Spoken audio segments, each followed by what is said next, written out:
Good evening, ladies and gentlemen. Thank you very much indeed for coming along this evening. For those of you who don't know me, my name is Chris Williams. I am one of the Liberal Democrat councillors for this ward, Carshalton Central. And to start with, I'd like to introduce Father David Fisher, Rector of All Saints, Carshalton. Thank you, Chris.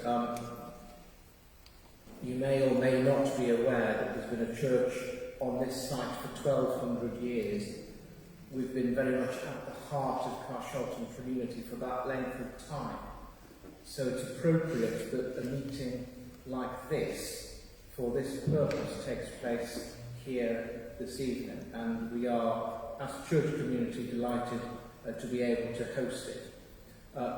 We are also streaming this meeting on Facebook through our Facebook group, so anyone who is not able to be here this evening will be able to take part, but at least be able to watch what happens.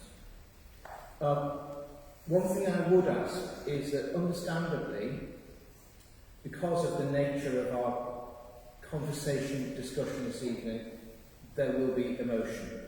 That's quite understandable. But I would ask you please, first of all, to remember where we are and to remember really what's brought us to this point and to this place. And the second thing to say is that this is a community meeting. It is not a party political meeting. And as the host, I would invite all of you, both there and at the tables here, whatever your political colour, not to make party political statements, because that demeans why we're here. Having said all of that, I now hand over to Councillor Chris Williams, who's going to be emceeing. For my sins. To begin with, the usual notices. If you need to use the toilet at any point during the session here, they're straight through the doors there. And in the most unlikely event of a fire or any other kind of holocaust, the doors are there that most people came in through, and there, and also the two doors on either side of the back are also open. So, thank you for coming to take part in this meeting. I'll explain the structure of the meeting shortly, but I'd like to begin by reading an account by a local resident who lost her mother in a traffic accident. Now, it was, of course, a traffic accident, thankfully not a fatal one, that gave rise to this meeting, and it was my first Facebook post outlining what we were aiming to achieve that prompted Margaret to write her story, describing how her mother's death, caused by a speeding driver, still impacts her today. Margaret's story. It was a beautiful September day in 1996, and John and I had been out for a walk that morning. The schools had returned after the summer holidays. That evening we were watching a cookery programme, and about 8 p.m. the phone rang. It was the police, to tell me that my mum had been involved in an accident, and she was in St Heliers Hospital. John and I went there immediately.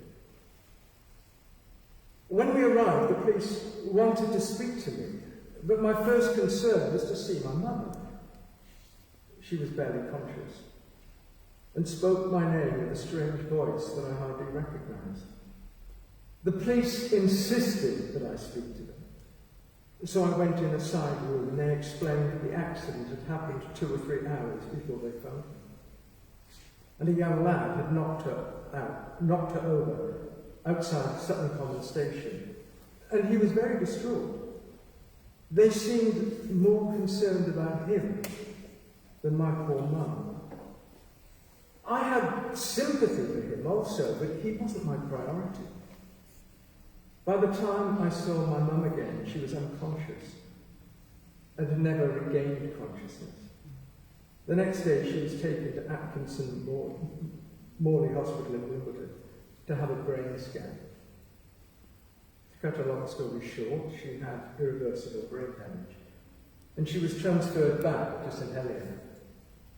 By this time, my sister and brother and I were taken to a room to be told that there wasn't anything they could do, and within a week, she passed away. Her life had just been taken away. She was looking forward to going on holiday with my brother the next day when she had her accident. He was taking her to Poole Martin in the West Country. She was so looking forward to that trip, which wasn't to be. The young lad was found guilty of dangerous driving. He was driving at 60 miles an hour in a 30-mile-an-hour area, and went to Ford Open Prison for a year. After her accident, all the residents in that area campaigned for a crossing outside Sutton Common Station. But sadly, it took my mother's death for that to happen. But at least something positive came from this horrific event. There are no wins. Lives were ruined, and sadly we lost a much-loved mother and grandmother before her time, all because of someone's reckless driving, with no consideration for others using the road. You don't think this will ever happen to you, but it happened to us, and believe me, we live with it every day. As I'm sure that young lad has had to live with the guilt and pain he caused. Just a moment in time can change your life forever. This is why we're all here. Now, I'd like to invite the speakers, I'll come back to that in a minute. I'd like the speakers to introduce themselves to you. I'm sure many of them will need no introduction to you, but nevertheless, it's good to give the speakers an early chance to link with you.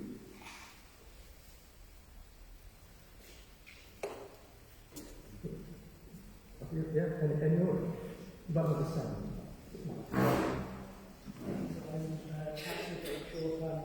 Councillors for this area? Working? Sorry about that.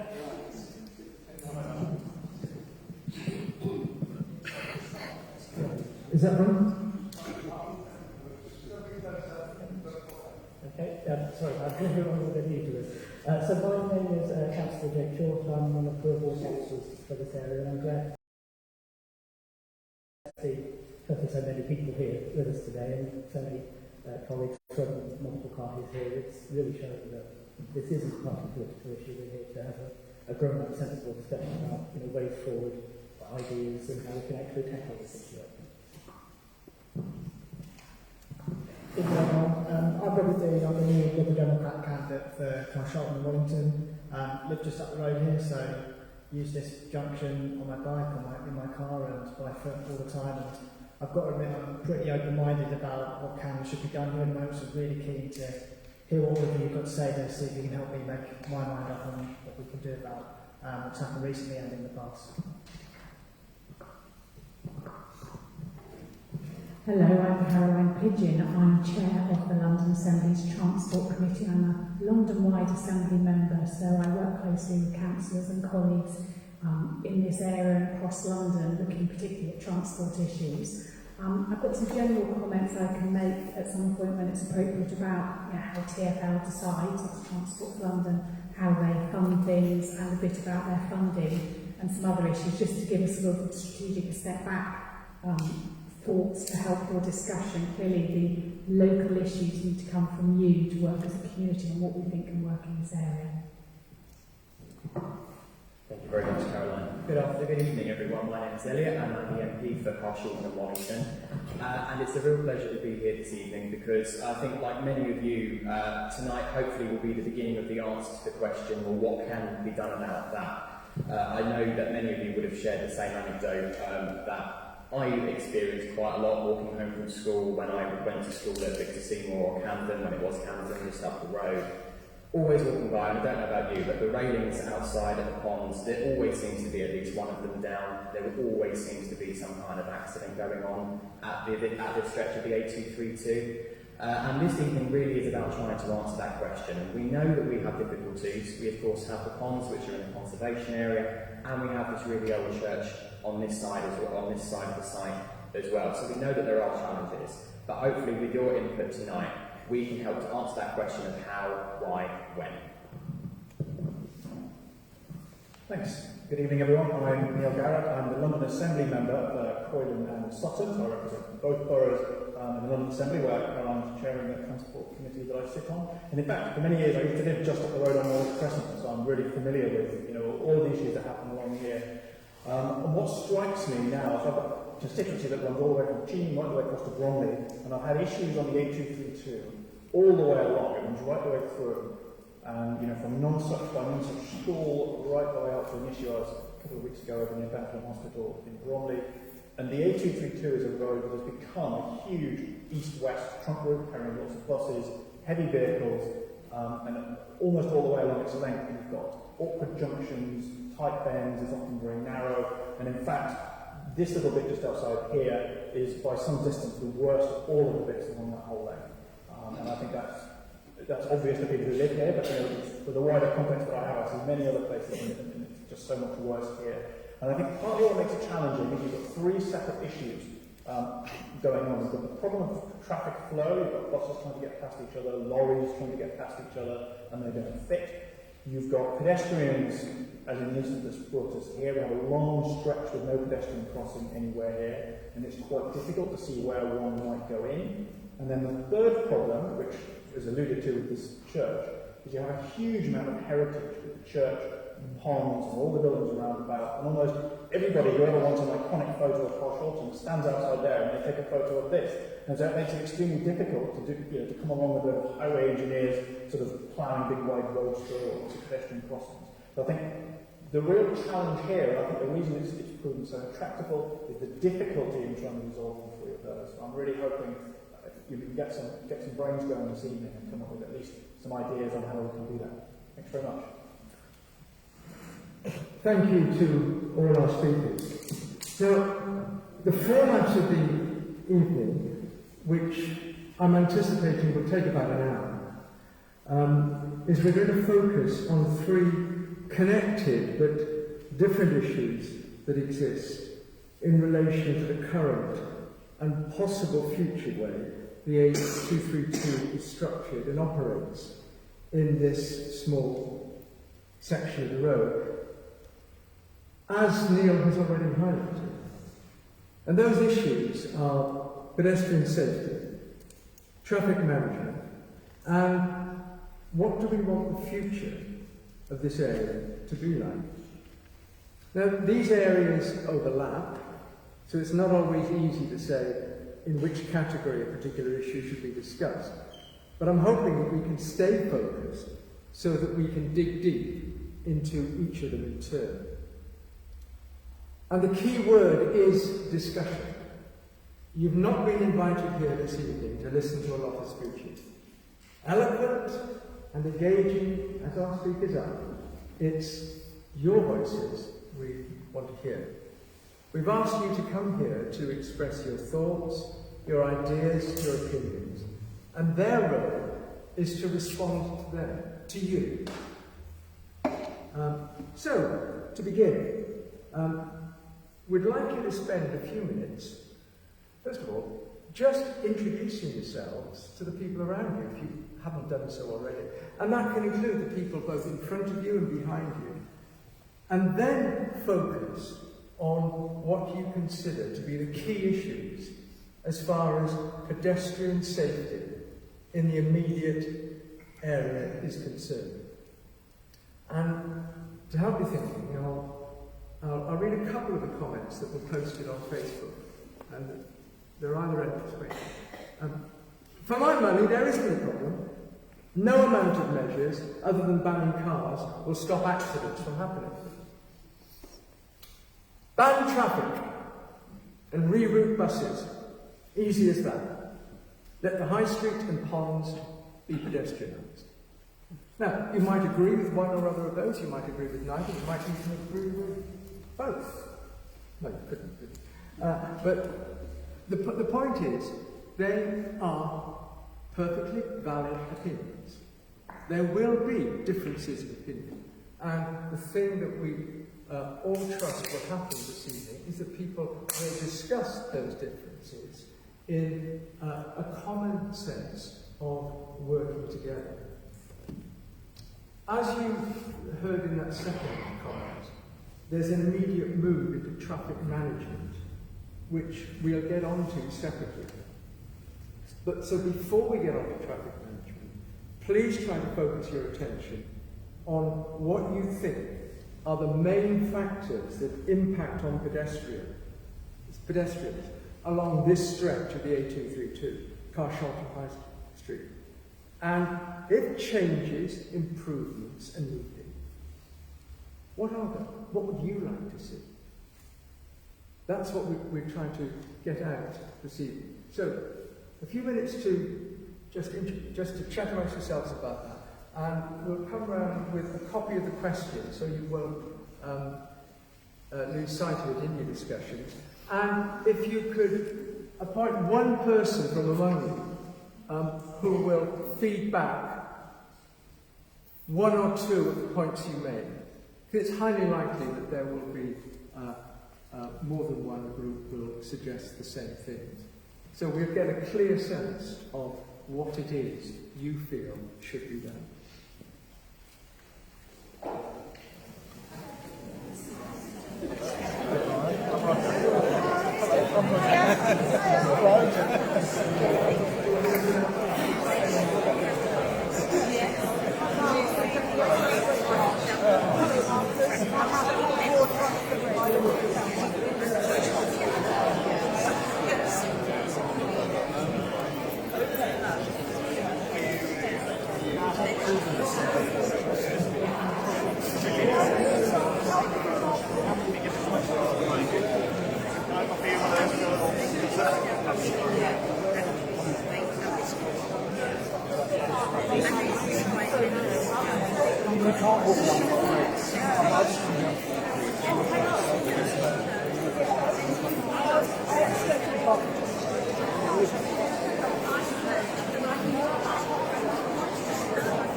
There's two potential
it really is, you say, pedestrian flow. Where they going to, why are they doing it, where they will cross.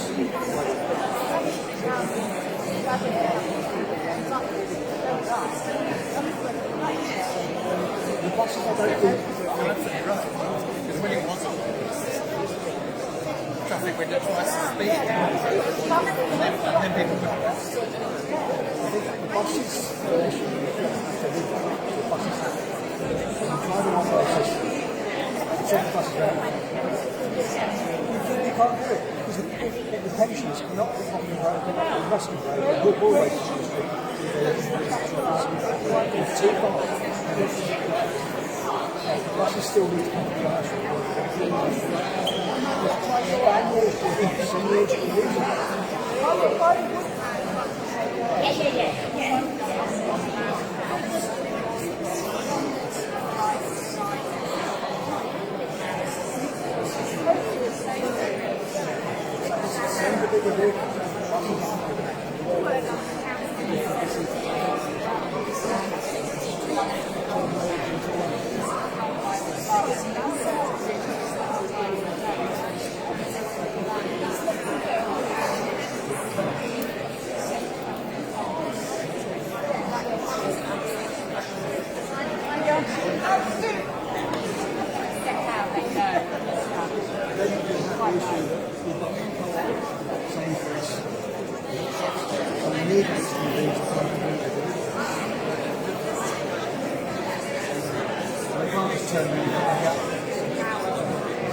I hate to break up people in full flow.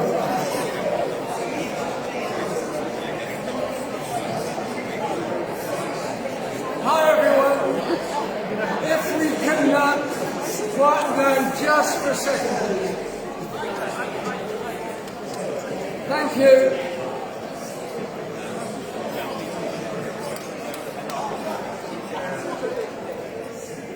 Thanks.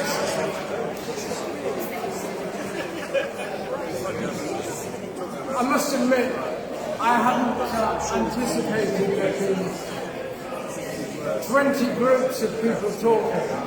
If we could just look this way, please. Right here. Okay. Thank you, everyone. It's actually delightful that so many people have come to this meeting. That presents us with another little issue we've got to overcome. There are 20 groups, and so to give each group an opportunity to contribute to this, we'll have to be really quick. I'm anticipating that the meeting will end by about 8:30. So can you please restrict yourselves, each group, to just one point you'd like the speakers to hear from you, and they'll make a note of the issues that most speak to them, and they'll feed back to you what their response to your views are. It will work out neatly. Can we start here, Jeanette, and your group? What was the point that... we've got a microphone coming your way. Hi, so from arguments there was a number of points, but just kind of narrowing that down. I think one of the key things that we noted is that it takes two to tango, and kind of pedestrian safety is obviously linked to the speed in which the cars come through.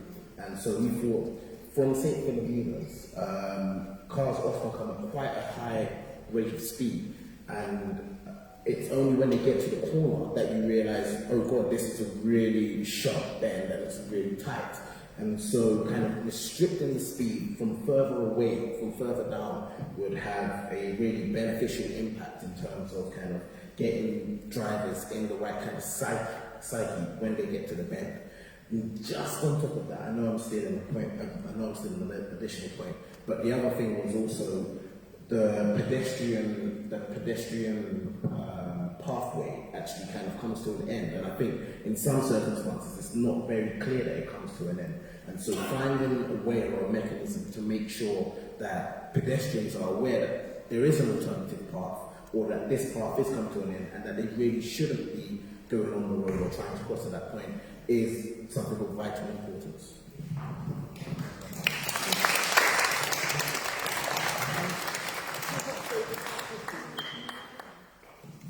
Somebody speaking on this? One of the points we're discussing here is where are the pedestrians coming from, where are they going to, where do they need to cross? As you said, coming down by the road by Greyhound, there is no path.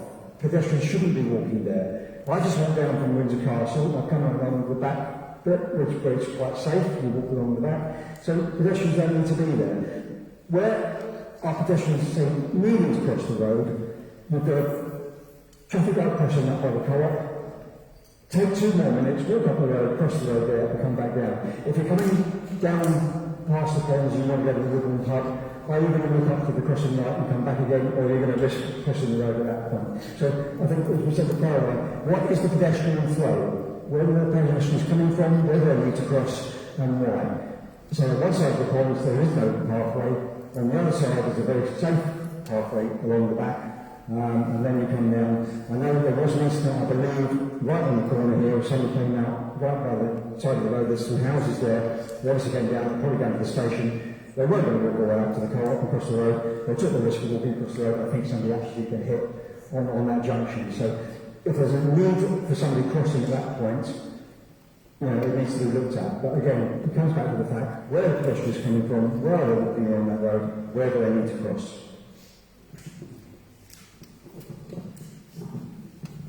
This group, Yeah, so we discussed some of the possible solutions that we could put in place to try and, help this problem. We talked about widening the road. Obviously, there's a problem that it could encourage them people to speed along the road more. We talked about adding more crossings, but of course, then that creates a problem with the traffic flow. We talked about diverting traffic elsewhere, but then of course that creates a problem elsewhere and just pushes the problem along elsewhere as well. What we really need is a traffic survey and some work done by TfL engineers to try and come up with some evidence-based solutions, really. I think that basically sums up what we're talking about. Thank you very much indeed. Thank you. What we were talking about was the amount of speed that the traffic comes along here sometimes, and something that happened years ago that made the traffic safer. So, one, we said before, a few years back, there was actually a roundabout on the T-junction, and it was like a dot in the road, but the traffic flowed much better when there was this. It wasn't really that. A dot in the road. And it did flow a lot better there, and it slowed the traffic down and people had to think. And the other thing we were thinking about is if we had a 20-mile-an-hour limit through here, but actually put speed cameras on it. And then people would definitely think about going through them. Okay. Thank you very much.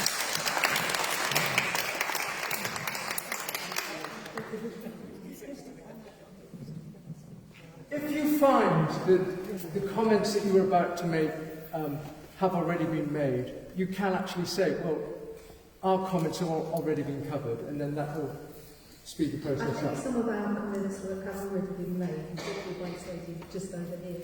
I think we thought more about the traffic rather than the pedestrians. And we felt that pedestrians have found their way across the road and round and the different routes. And that really is more of a traffic issue of the heavy goods vehicles coming through, the speed that they're coming at, point that the road is not wide enough, and perhaps a little bit more of a survey as to people using the pathways as to asking people what issues they find. So somebody out there actually asking people, is there an issue? Because we actually think that we find our way around fairly easily. It's more of a traffic issue. Thank you.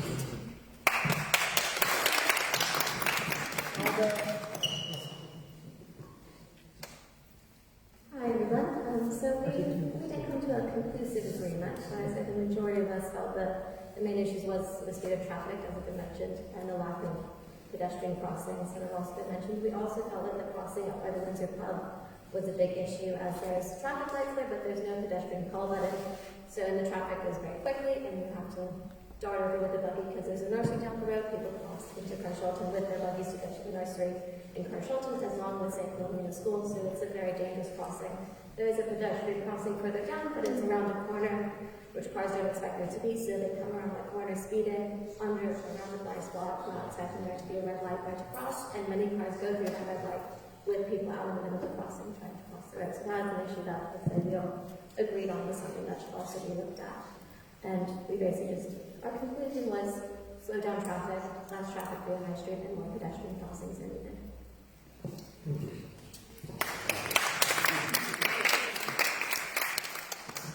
So we looked into the problem. One of the suggestions was to go back to the old one-way system that was tried many years ago.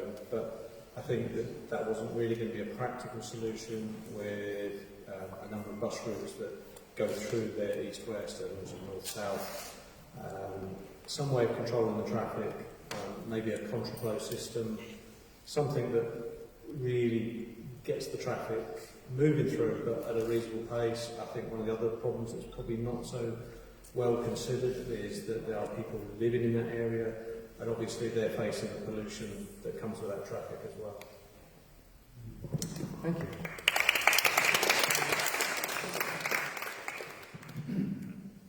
Hello, hi. 3 points. We were talking basically around speed, space and sense. So, we were talking around speed, space and sense. In terms of sense, certainly around here, it's incredibly confusing about where you can cross, where you can't cross, where the fences are, where they aren't, where the roads end. In terms of space, we have limited space here. However, I don't think anyone will stand for traffic just being cut off here, so somehow we need to make some space. And I believe you could sensitively do that without ruining the look of the surroundings. And it might upset people, but I think in the long term, we're not making it into a racetrack for people to race on, we're just making enough room for people to go about their business normally. Finally, about speed, I happen to live on West Street, West Street is signposted as being in the conservation area, but that really doesn't mean anything. It's signposted with 20 miles an hour. It means nothing.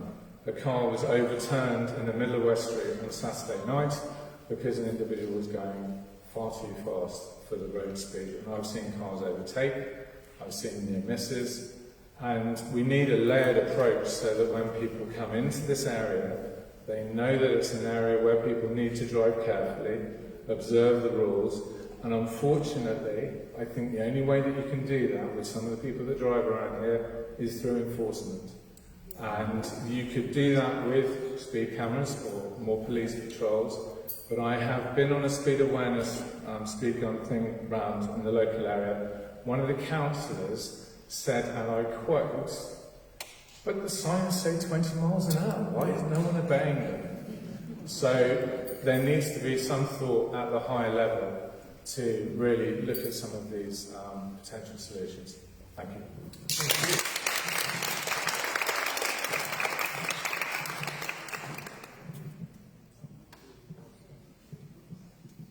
Our group was discussing the heritage, because this is the whole point of not being able to knock down walls or widen the road. It's because this is a particularly sensitive and historic area. And we would not be very happy, I don't think, if there were any schemes to take it away from the ponds and widen it, or remove the wall of the church, for example, or that kind of thing.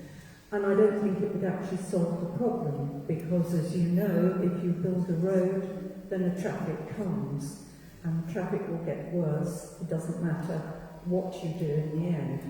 And the answer we felt was to, in some way, control the amount of traffic that was going through. I thought the idea of a contraflow system was possibly something to consider, where you allow traffic through in one direction, stopped it, and then it came back in the other direction. But whether that's possible, I don't know. The other problem is, of course, that there's no real crossing area from the co-op upwards. And when you're trying to cross from, say, the Greyhound to go to the Heritage Centre, that's a problem. You have to basically make a run for it. And when you get to a certain age, making a run for it can be rather undignified. So that was what we were discussing.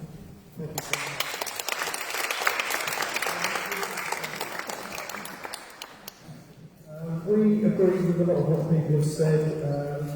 Certainly the heritage side, the only way you're going to do anything outside here and make it any safer is to put a pavement alongside the ponds, and then you'd have to have it as a one-way system. So it's a very, very difficult thing. And whatever you do, you just move the traffic elsewhere, and people will try and cut through. Either on Town Street, we have to park in Wallace Crescent, and the amount of times I've turned into Wallace Crescent and there's someone hurtling the wrong way down a one-way road, you just need a camera at the other end. You need traffic management, you need traffic enforcement, but more importantly, you just need to make sure the traffic is calm through the whole of the area.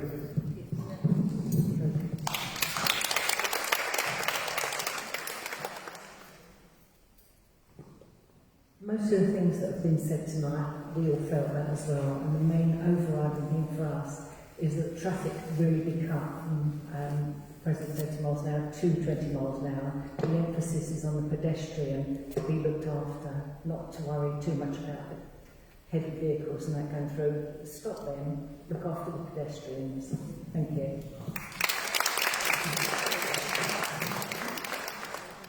I think people have already mentioned what we were going to say as well, but thank you. You get to clap for that. Whilst a lot of what's been said has been in some way repeated, I would like, if anyone's been along the A217 recently or in the last year, where average speed cameras have been installed, what was a racetrack, everyone does 40 miles an hour, every single vehicle. This is TfL's road. It's essentially a three-way junction.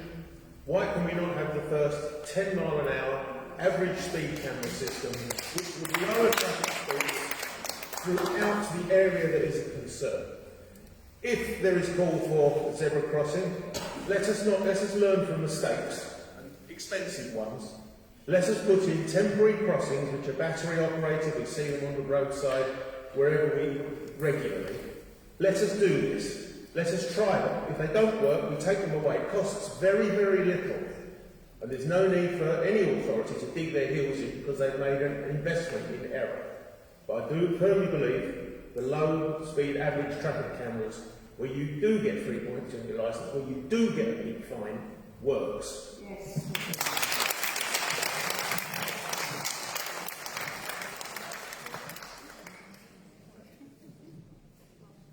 Yeah, we mainly thought about pedestrian things. I think we probably all agree with a lot of what we said.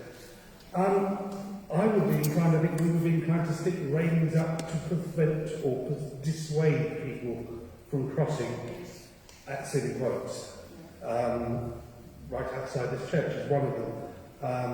I recently, in fact last Sunday, was sitting outside Honeywood and watched someone cross from Churchill and then walk over the North Street Bridge on the side where there isn't a pavement. So it is a matter of dissuading, I think. A lot of the other points are very interesting, and yeah, that comes next. But to stop pedestrians, a few railings, and then possibly some electric crossings. But that's for further discussion.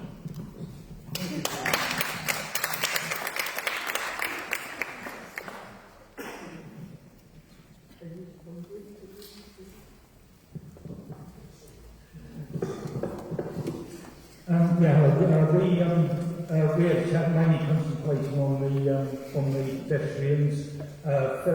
Some of this has been discussed.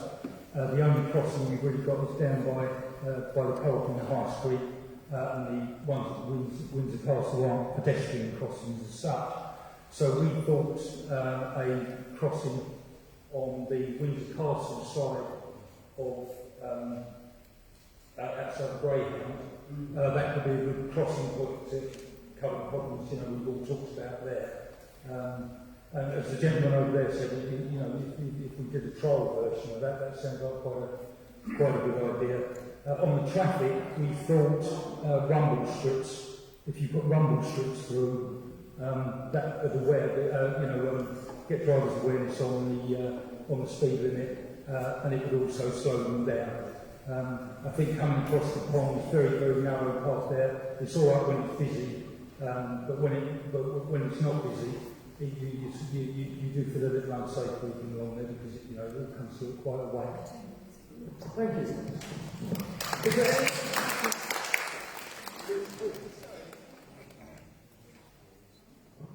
Hi, I live on Church Hill, and I just want to make people aware that there is also sheltered accommodation there. So there is a lot of elderly, infirm people who aren't able to move about so quickly.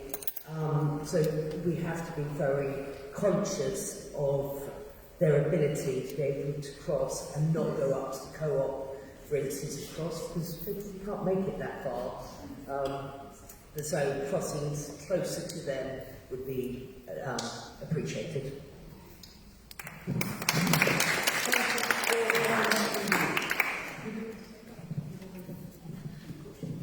So I'll go along with the gentleman's words here. Actually, time to get at least for the temporary crossing outside the Greyhound Parkways, eventually lead to a zebra crossing or controlled pedestrian crossing.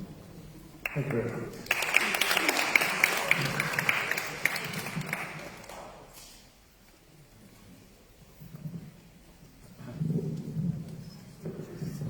Well,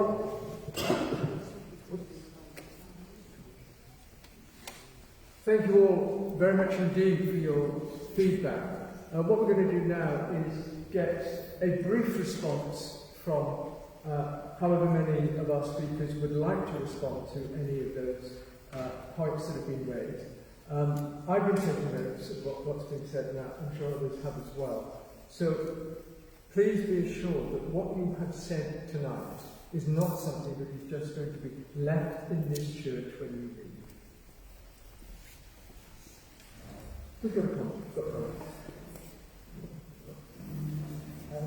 Thank you everyone for all the comments that you've given us.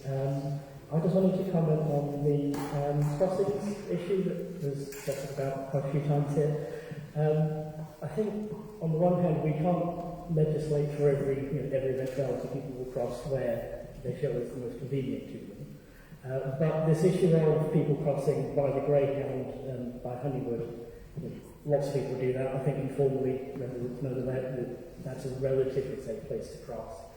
The way that I think we should take things forward is give serious thought to looking at what can we do there to formalise things, to provide either a zebra crossing, like has been said, or a temporary crossing in the more immediate future, to frankly recognise the reality that that's where residents are crossing.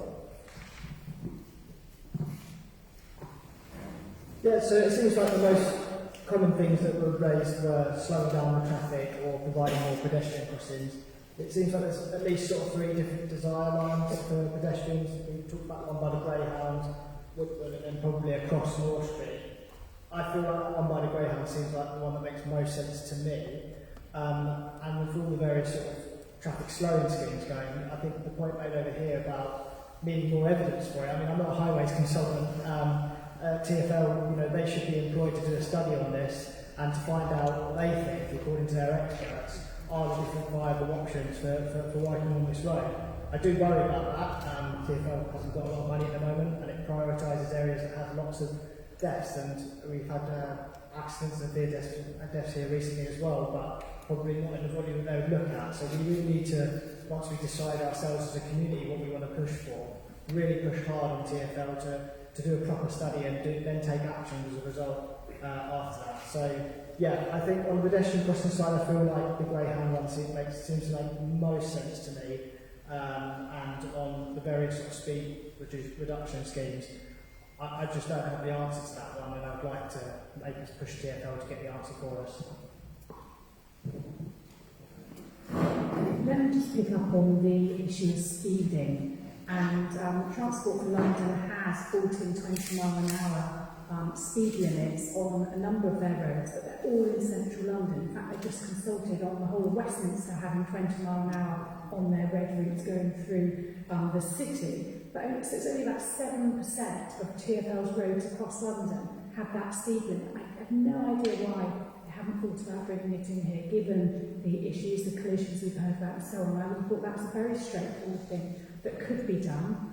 The idea of average speed cameras, absolutely, you could look at that alongside that and some other smaller measures like the rubble strips and so on. That could really have an impact by slowing people down, and that could be part of the solution here, I think, and quite straightforward. Yeah, I won't repeat what's been said already, but I think there's definitely been some really good ideas coming through about whether we should have more crossings and where they could be. I really agree with this point that we need to get TfL down here to do a traffic survey and review it. But picking up on the point that Caroline's just made about speeding, I think the big thing with this that's come out of these discussions is that any kind of measures like that must be enforced properly. They must have the proper enforcement to go along with it, whether that's cameras, whether that's patrols, however, whatever form it must take. Because I know from talking to so many of you that one of the most frustrating things is that you hear, or that you tell me, is that oh well, no one can pay any attention to that. Everyone ignores that, and it just seems like there's not anything we can do. So I think enforcement is definitely a key issue here. Anything that comes in must be enforced properly, and that way residents can have reassurance that it actually will work.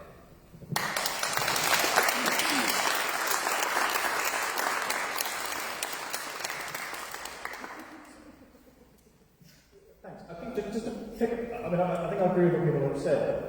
The one point that's not obvious to people who aren't local, and I realised this yesterday morning, I was down there with TfL with Elliot, and we were looking at TfL are doing a survey all the way along this route from, they're following the X26 route. So they're not specifically looking at this area, but they're looking at the whole route of the X26 to improve bus safety. So I think we're going to try and get our hooks into that and use that as a way to get some money or some activity or some attention here. The thing that really struck me, standing there, is that in my mind, nobody walks on a little bit of pavement by the road because everybody walks through the churchyard and past the block of flats. It turns out that local knowledge isn't universal and lots of people are walking on a little tiny bit of pavement. So I think this has come up before, but the idea about pedestrian desire lines and strange little footpaths that don't go anywhere that just land you in the middle of nowhere and then sort of forced across the road, I think maybe just removing those bits of pavement might well be a good idea and making it clearer to people what's the safe route.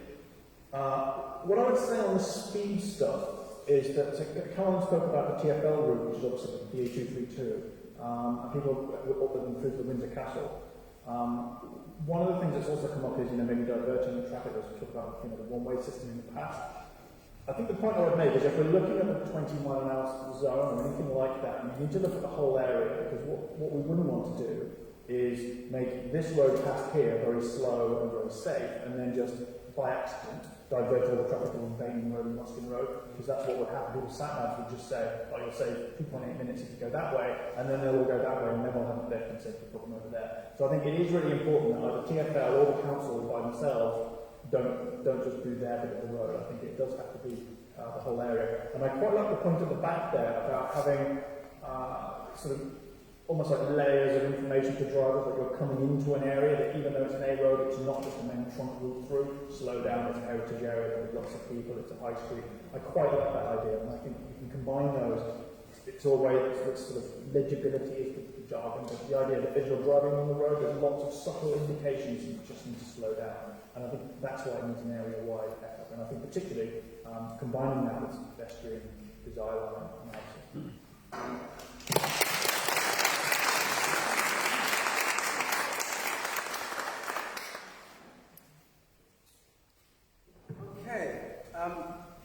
Looking at what I'm rather vainly calling my script, I realised I'm going to have to change it significantly because, dear friends, despite the discussion intended to focus on pedestrians, we quite rightly, quite naturally, quite appropriately started talking about traffic management. So the second question was going to be on traffic management. So what I suggest I do is I combine a bit of that second question, but do it in relation to the third question. So instead of having 3 questions during the course of the evening, we'll have had 2. Because it seems to me rather fatuous to do what we've just done again, covering exactly the same ground again, because that's all it was. That's all it would be. You have very successfully highlighted traffic management issues, but obviously, if there are further traffic management issues that you would like to bring up, I'm sorry? Are you referring to large traffic lights? Not specifically, no. I certainly would. What I'm going to do is focus on our third question, which is really very open-ended, asking what we would like the future of the area to be. Sorry, is my microphone not on? I don't think it is. Right.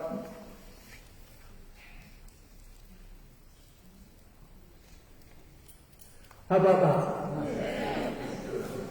Thank you, Jane. Right. Before we start asking and answering the question, what do we want the future of the area to be? I'd like to take you back into the past. Back into the past of 54 years ago, when the Carshalton Society put forward a proposal to create the Carshalton Conservation Area that exists today, the one that Neil mentioned just a few moments ago. And this document, actually was Andrew Langley who recently discovered it lurking upstairs. And it does make for fascinating reading. And in the introduction it read, "The purpose of the conservation area is not to create an enormous museum. The pressures for change, demands for better and safer roads, the need for improved shopping facilities have to be taken into account. It seeks to marry old and new into a more intimate and harmonious relationship." A lovely attitude to take. But the document also recognises the very issues that we've been discussing this evening. Quote, "The backbone of old Carshalton is the High Street. This has now become a main arterial road, A232, although its narrow winding course makes it totally unsuitable to the purpose. In some parts of the High Street, it is virtually impossible to hold a civilised conversation against the roar of passing traffic, and the formation of even small groups of people create obstructions, forcing passers-by into the road. The narrow width of both roadway and pavement brings the numerous large vehicles within inches of pedestrians, especially around the East Pond, where it becomes necessary to walk in single file. In this way, the pressure of traffic has become a highly antisocial agent. That's from 54 years ago. That is from 54 years ago. And there's hardly any traffic around here. Exactly. When you think that the amount of traffic in Sutton has doubled in the last 25 years, 50 odd years ago, goodness only knows how little of it there was. And yet, even that small amount was then being perceived as something that was unwanted, unpleasant, and indeed, as I say, that highly antisocial. Perhaps we have learned to live with a motor car, perhaps we didn't. We haven't. So you may feel that these sentiments apply as much today as they did then. Or you may feel that we now live in very different times, and our priorities have to be different too. So, thinking of the time, it's now 8:20, an open-ended question, so perhaps we could put it like this. What should we be asking Transport for London to prioritise in order that our future also reflects our past? What do you want TfL to be thinking about doing for this small area that is the heartbeat of Carshalton? Okay. Give you about 3 or 4 minutes in your groups to think about those, and then we'll feedback as before.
sorry to intrude on your conversations yet again, but I am very conscious of time flying by.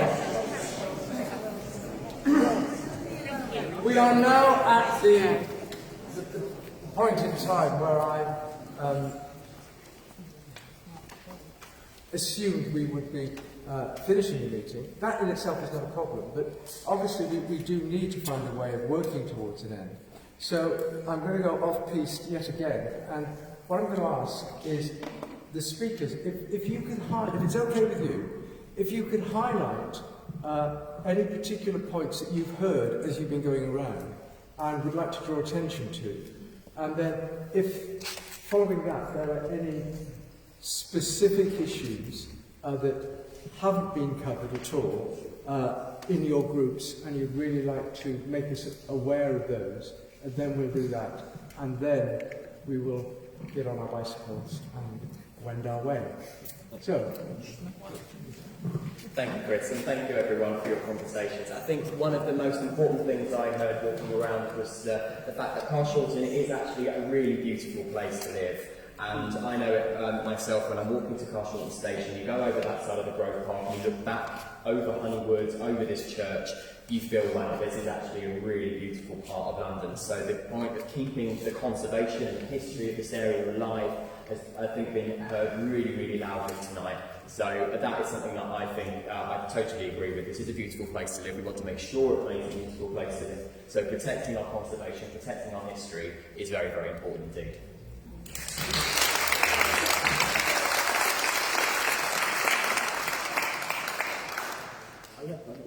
I think everyone here would agree with that statement there. I mean, having lived here for 20 plus years, I have friends from outside who will, when they do come down here, they do say, "Is this actually in London?" Let's not open that can of worms. But one of the things that has really come across tonight, and it's not just in the group that I've been speaking to just now, but all of the groups through all of the sessions, is this need to really make that part of the 8232 much more pedestrian friendly. I think we've got some really good ideas to take forward, and I know I've been making some notes, and I'll be sending several emails off to TfL as soon as I can, probably when I get home or tomorrow. But we've got a good basis, I think, from tonight to really make a difference and try to tackle this head on. Lovely, thank you very much. The group I've been in, we're really talking about speeding again and actually tackling that as a way to start the process here. But we're also talking about encouraging people to use the buses and how well connected they are and how improved they are, and actually getting people to think about that in a way perhaps they haven't before. And then we were just moving on to the on-demand bus service that we would like to potentially get back. So that was a discussion here. Yeah, I mean, I think obviously we've all made very similar points tonight, but I think that should be taken for granted. There's such a wide range of things we could be looking at tonight. As we heard, there was a one-way scheme trial many years ago. It doesn't seem like there's anybody clamouring to bring that back. I think everybody accepts that it is a really crucial road, actually, going east to west, and we can't be looking at diverting it and just pushing problems onto other roads in this case. And it's important to do that, whilst balancing alongside the heritage of our area, the access to the high street. I think local high street's going to be more important than ever as we come to this sort of new world where we're going into central London a little less and going out elsewhere. So I think we've got the balance struck right in the room tonight. I'm really keen now to just get on with getting the bodies that need to take action on this to get moving on it. We really need to lobby TfL hard because we've had some brilliant discussions here tonight and now we need to see action.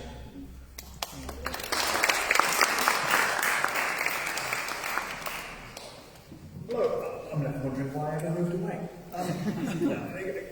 I think we were discussing some quite practical things actually at the back here. One of them was about, so obviously one of the problems that really deteriorates from the look of the place is when inevitably all the lovely beautiful white railings along the side of the pond fall into the pond and then get replaced with sort of village fencing for a few months and then they get replaced and another bit falls in. So whether it's possible, so I know that fencing is deliberately designed to break easily so that if it gets hit by a vehicle, it doesn't damage the wall that it's fixed to, which would be a much more substantial problem. But we were wondering whether it's possible to design it differently so it still can come off without damaging the wall that can be put back more easily. I don't know whether you can have like Formula One style springy fence that goes down and put back up, something like that. So you can sort of a practical way to avoid having these long stints when you've got that horrible wire mesh. The other point that came up, thinking about again, particularly the speed of vehicles coming in from the Sutton end, whether actually, we spoke about that pedestrian crossing possibly by the Greyhound and Honeywood House, whether that by itself actually might solve part of the speeding problem. It's really apparent that traffic coming in from that way, particularly if they're not familiar, they're sort of whizzing along the road and then they suddenly realise, oh my God, what's this thing I've just come into? It's suddenly very narrow, there's apparently some water I'm about to fall into. And actually it may be that having the pedestrian crossing there might push back the point at which people start to slow down. So it may be, I think that pedestrian crossing may be there, might actually solve a couple of problems at once, without, coming back to the point I made at the beginning, without sort of coming through with a huge kind of heavy, Army Corps of Engineers style approach where the whole thing looks dramatically different, which I think maybe we really want. Sorry, could you not hear? Roundabout.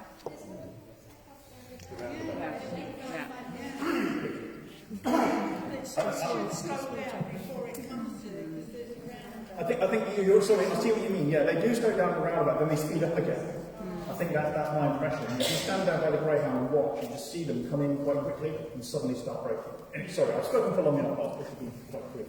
But I think that for me, those are the key things. It might be that there's some quite basic practical things, maybe with fencing to stop it deteriorating and falling in, and with that crossing, which might solve the crossing problem and the speeding problem. I think that's worth investigating. Thank you very much.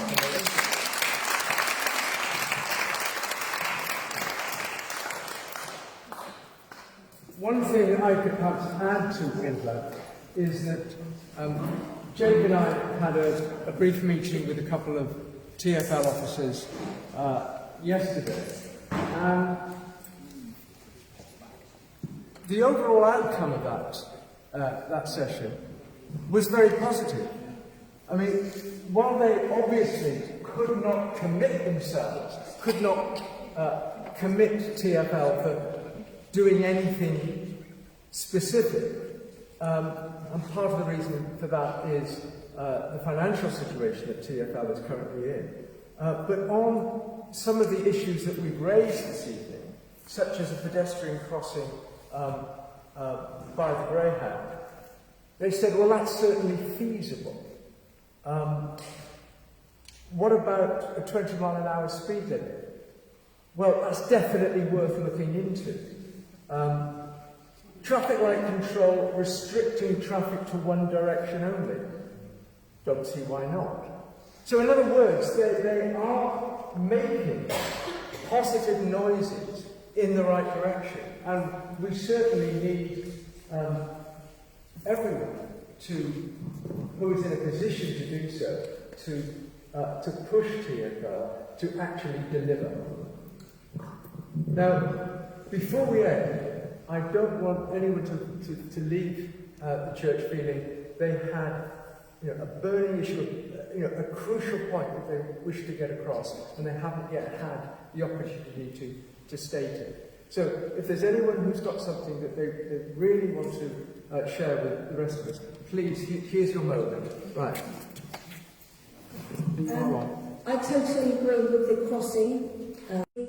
Lights that go off together, both sets of traffic will be able to see it, and it will give people a much safer crossing. Just a single crossing, I can see there being an accident in the end. Thank you for your thoughts.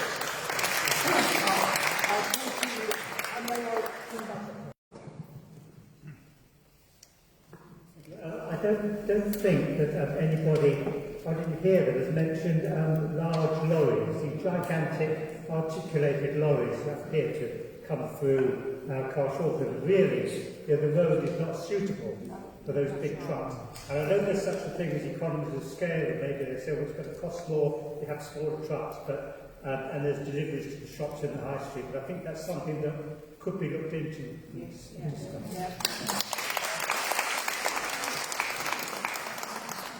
Thank you. Interestingly, and perhaps anecdotally, when we spoke to the two officers from TfL yesterday, we raised that very question, and neither of them were aware that the government has recently suggested that longer vehicles could be introduced in order to try to alleviate the shortage of HGV drivers. But they said it would definitely be something that they would take back and ask what actually is likely to happen.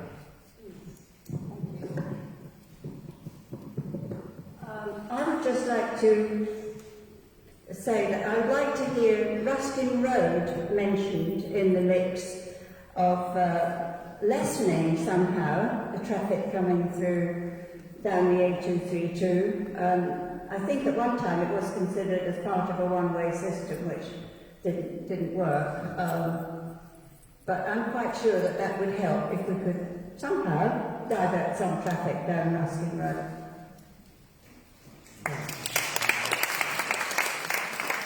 I'm going to take 1, 2, and then 3. And that, I think, ladies and gentlemen, will have to be it for this evening. Okay, I'd like to pick up. Sorry? I'd like to pick up on. Not working?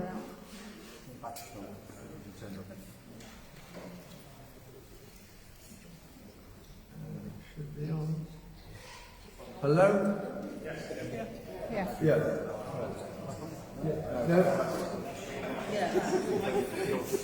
Oh, right, sorry. Right. Andrew?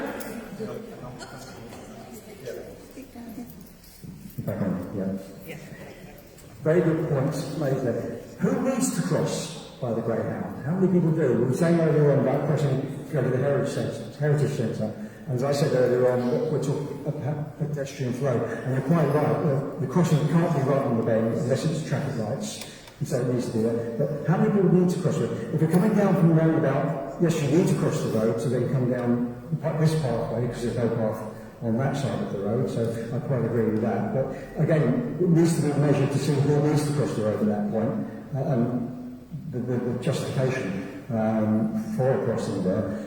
The good point about HGVs, as I was saying earlier, yes, HGVs don't need to come through the village, and quite right, so they obviously need to come to the shops to deliver, but the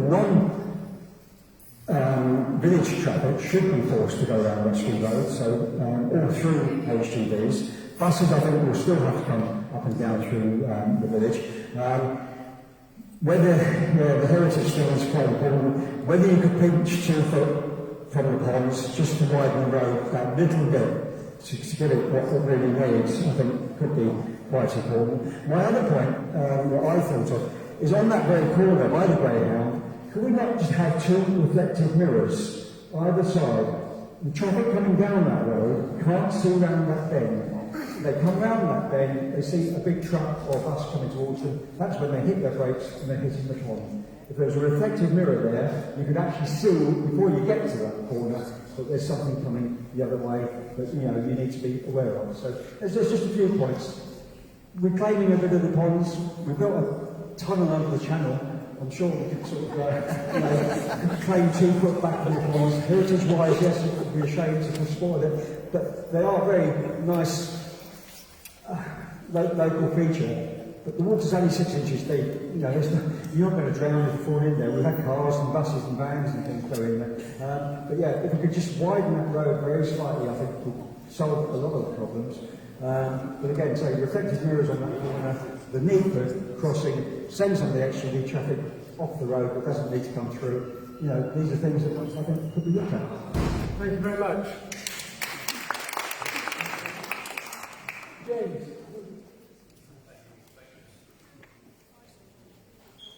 Thank you. Just a very quick point on the HGVs. What it was mentioned about possibly having the HGVs not coming through Carshalton High Street. You could do that, but then what you would have is then the HGVs going up Ruskin Road instead. So you could just be shifting the problem.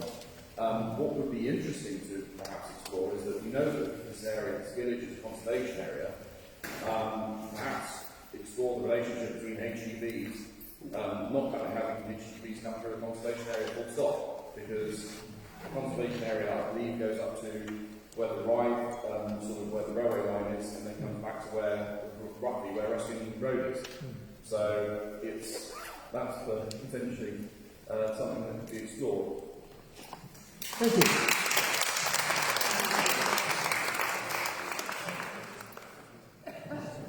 Ladies and gentlemen, here's a solution. One-way system from St Fields towards Wallington through the High Street, one-way through Ruskin Road, 20 miles per hour speed limit and a camera at both ends, bus lane up the High Street, so if you're a bus you can go both ways. And has anyone here ever heard of the acronym KISS, which stands for Keep It Simple, Stupid? I think we need to apply that. We don't need surveys, findings and all these statistics from TfL or added and unnecessary bureaucracy. We just want to save lives. Thank you.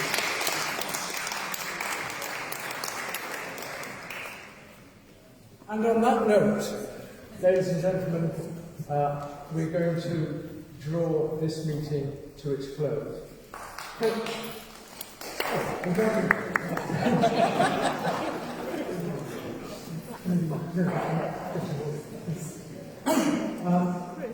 Chris, sorry. What's going to happen now? If you just tell What is going to happen now? Good question. One sentence each of you. What are you going to do now? Let's start with Neil.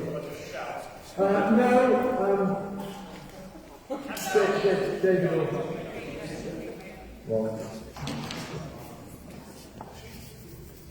I mean, the key thing for me, which I mentioned earlier, is it's always difficult to get money for anything that isn't already on the agenda. There's already an agenda at TfL looking at safety all the way along the H26 bus route. So for me, as the local assembly member for this area, I'm going to get my claws into that and make sure that whatever else happens on that bus safety review, this bit of the H26 route is a big part of what they're doing.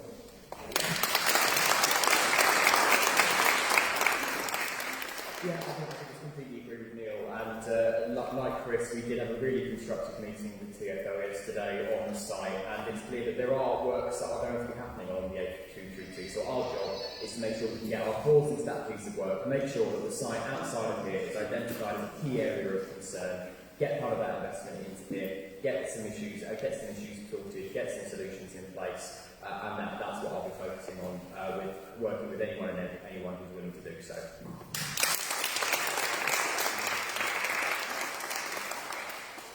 I think the issues that I'm going to pick up, I'm going to work with the councillors on things that are absolutely Transport for London related, and I should be picking those up through correspondence, but also probably take them a couple of mayor's questions just to put some markers down to make sure that we're holding the mayor, who ultimately chairs TfL, to account, saying we need some funding here to try and resolve some of these issues.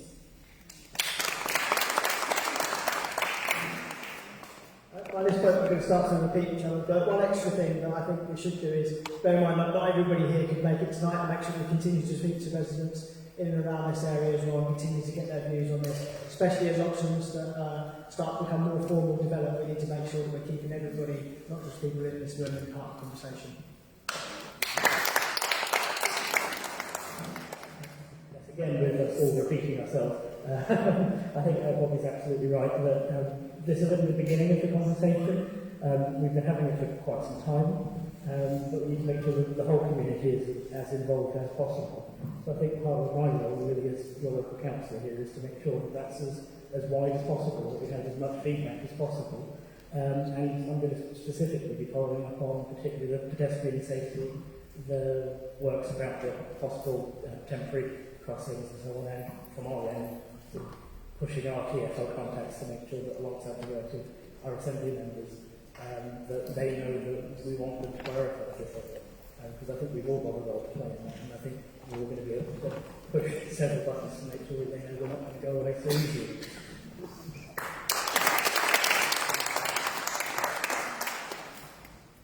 And that, ladies and gentlemen, has to be the last word. Thank you very much indeed for coming tonight, participating in the positive way that everybody has. I just hope that you have, or maybe enjoyed is not the right word, but I hope that you feel that in coming here this evening, you have got something and contributed to something positive, and that it has been a worthwhile use of a couple of your hours. So, thank you all very much indeed for coming. and have a safe journey home by whatever method of transport you've chosen to go.